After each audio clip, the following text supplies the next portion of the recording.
Dans cette stratégie d'autoportance de mon compte formation et d'accompagnement des usagers, le contenu éditorial mis en ligne sur le site y trouve toute son importance et prolonge même cette stratégie. Au-delà des formalités pour s'inscrire à une formation, sur ce site on retrouve une série d'informations et de services qui sont utiles pour mieux comprendre ses droits, comment les utiliser ou tout simplement pour être aidé dans son choix de formation. Par exemple, on y retrouve des explications sur le rôle des conseillers en évolution professionnelle et bien sûr son annuaire. On y publie des études sur les métiers qui recrutent et sur les usages du CPF.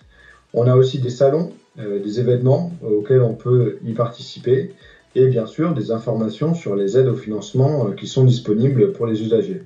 Et tous ces contenus, nous essayons de les rendre les plus accessibles et les plus compréhensibles possibles, et ce à travers des articles faciles à lire et à comprendre, des vidéos ou encore des infographies. Côté mon compte formation, en fait, on utilise plusieurs moyens pour pouvoir améliorer les services aux usagers. Déjà, on regarde les services qui sont utilisés par les usagers. Donc, on va utiliser les différentes statistiques d'usage pour pouvoir vérifier en fait ce qui fonctionne pas. On a également beaucoup de travaux avec notre relation client pour pouvoir identifier quelles sont les questions qui reviennent de nos usagers et pouvoir derrière améliorer l'autoportance de la plateforme et améliorer les réponses qu'on apporte directement au sein de la plateforme. Dernier point en fait qu'on met régulièrement en place côté évolution de la plateforme pour répondre justement aux besoins, c'est aller directement à la source et poser directement les questions à nos usagers. Et pour ça, on met en place régulièrement, tous les 2-3 mois, des tests utilisateurs auprès directement de nos utilisateurs de mon compte formation pour pouvoir tester en live les futures évolutions, les futurs besoins qu'on veut porter au sein de la plateforme en allant directement leur présenter des maquettes, des parcours.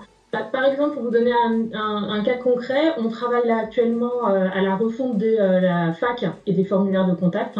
Et donc, ce qu'on fait, c'est qu'on va régulièrement voir nos utilisateurs, directement les utilisateurs de mon compte formation, leur faire tester nos questions, voir avec eux s'ils comprennent pas, quels sont les points d'ajustement, quels sont les axes d'amélioration. L'idée pour nous, c'est vraiment de pouvoir se dire, avant de mettre en place la fonctionnalité, je m'assure qu'elle est compréhensible et qu'elle répond à un besoin de nos utilisateurs.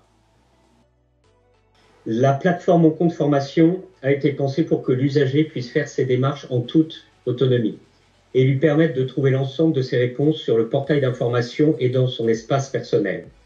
En cas de problème, il peut nous contacter grâce à un formulaire via son espace personnel, ce qui nous permet de l'orienter plus rapidement sur ses droits et dans son parcours d'achat direct. En résumé, notre accompagnement se développe de plus en plus sur l'orientation et la sécurisation des usagers dans l'accès à des offres claires et fiables.